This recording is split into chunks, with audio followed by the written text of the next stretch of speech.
You are most welcome in this video session. इसमें हम आज डिस्कस करेंगे प्लांट फिजियोलॉजी में फोटोसिंथेसिस का एक टॉपिक है, पिगमेंट सिस्टम या फोटो सिस्टम। तो इसमें सबसे पहले हम इसका फंक्शन देखें, क्या फंक्शन है इसका, क्या काम करता है ये। इसमें लिखा है हमने, it helps in the formation of assimilatory power ATP या NADPH2 in the light reaction of photosynthesis. तो फोटोसिंथेसिस में जो लाइट रिएक्शन होती है उसमें ये ATP और NADPH2 बनने में हेल्प करता है। ATP NADPH2 को हम मिलाकर कहते हैं एसिमिलेटरी पावर, और हिंदी में कहते हैं स्वांगीकारी शक्ति। अब ये कैसे करता है इनके फॉर्मेशन में हेल्प? तो देखिए, it takes part in the transfer of electrons from H2O to NADP। H2O से, वाटर मॉलिक्यूल से जब इलेक्ट्रॉन ट्रांसपोर्ट होता है NADP की तरफ, तब एसिमिलेटरी पावर का फॉर्मेशन होता है। तो ये पिगमेंट सिस्टम ये वाटर से NADP पर इलेक्ट्रॉन का ट्रांसफर करता है। और देखिए, नॉर्मली जो इलेक्ट्रॉन का ट्रांसफर होता है वो होता है लोअर रेडॉक्स पोटेंशियल मॉलिक्यूल से हायर रेडॉक्स पोटेंशियल मॉलिक्यूल की तरफ। रेडॉक्स पोटेंशियल क्या है? रेडॉक्स पोटेंशियल को ऑक्सीकरण अपचयन विभव कहते हैं, और इसका मतलब होता है tendency of either gaining of electron और losing of the electron. Electron लेने या इलेक्ट्रॉन देने की जो नेचर होती है उसको रेडॉक्स पोटेंशियल कहते हैं। तो ये फ्लो हमेशा कहाँ से कहाँ हो रहा है? लोअर रेडॉक्स पोटेंशियल से हायर रेडॉक्स पोटेंशियल की तरफ। वाटर का रेडॉक्स पोटेंशियल हायर है और NADP का लोअर रेडॉक्स पोटेंशियल है।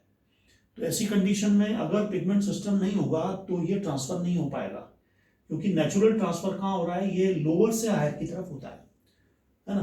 तो इसलिए पिगमेंट सिस्टम इस ट्रांसफर को पॉसिबल बनाता है। अगर पिगमेंट सिस्टम नहीं होगा तो ये इलेक्ट्रॉन का ट्रांसफर नहीं हो पाता। तो this is the main function of pigment system in light reaction of photosynthesis. हाँ जी, अब हम देखें इसमें जो एनर्जी ट्रांसफर होता है, एनर्जी ट्रांसफर ये कहाँ से होता है?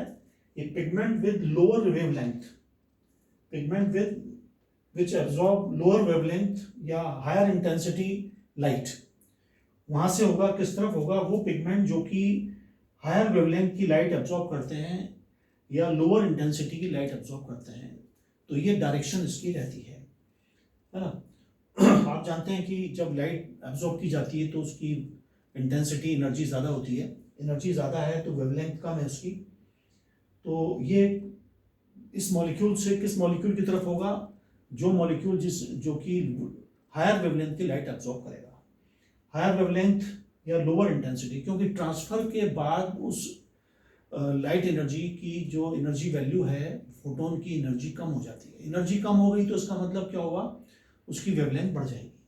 तो ये डायरेक्शन है इसकी, from the molecule which absorb lower wavelength to the molecule which absorb higher wavelength of the light. और ये जो ट्रांसफर होता है ये रेजोनेंस मेथड से होता है। रेजोनेंस मेथड, हिंदी में इसको क्या कहते हैं हम? अनुनाद विधि से होता है। तो ये हमने ट्रांसफर देख लिया। अब हम देखें कि एक पिगमेंट सिस्टम का क्या स्ट्रक्चर है, क्या क्या पार्ट होते हैं उसमें। देखिए, इसमें एक ये रिएक्शन सेंटर होता है। रिएक्शन सेंटर को ट्रैप सेंटर भी कहते हैं। ये पूरा ये रिएक्शन सेंटर है। इसमें क्या क्या है? इसमें एक प्राइमरी इलेक्ट्रॉन एक्सेप्टर है और एक इसमें ये special pair of chlorophyll A है। Special pair of chlorophyll A.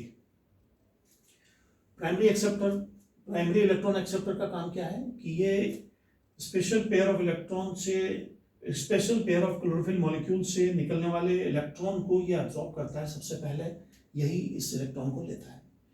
हाँ जी, ये जो रिएक्शन सेंटर है इसके चारों तरफ क्या होता है? ये होता है लाइट हार्वेस्टिंग कॉम्प्लेक्स, जिसे हम कहते हैं एंटेना मॉलिक्यूल्स। और ये किससे बना हुआ है? इसमें पिगमेंट्स हैं, क्लोरोफिल हैं, केराटिनॉइड्स हैं, और साथ में बीच में प्रोटीन भी भरा हुआ है।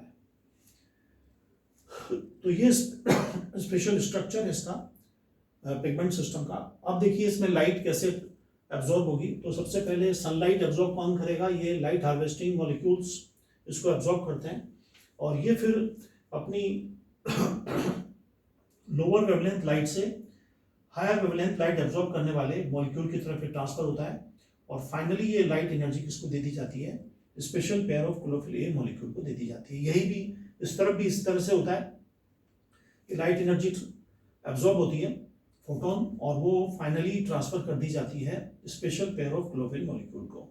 Special pair of chlorophyll molecule जब सभी से लाइट एनर्जी ले लेता है और खुद भी ये लाइट एब्जॉर्ब करता है, तो लाइट एनर्जी लेकर फोटोन लेकर ये एक्साइटेड हो जाता है और इसके इलेक्ट्रॉन्स ये सबसे पहले एक्सेप्ट करता है प्राइमरी इलेक्ट्रॉन एक्सेप्टर, और ये इलेक्ट्रॉन बाद में प्राइमरी इलेक्ट्रॉन एक्सेप्टर से डिफरेंट इलेक्ट्रॉन कैरियर्स को दिए जाते हैं and finally they are given to NADP, और इसी दौरान एटीपी और NADPH2 का फॉर्मेशन होता है। तो ये था पिगमेंट सिस्टम, आपको समझ में आ गया होगा। Thank you.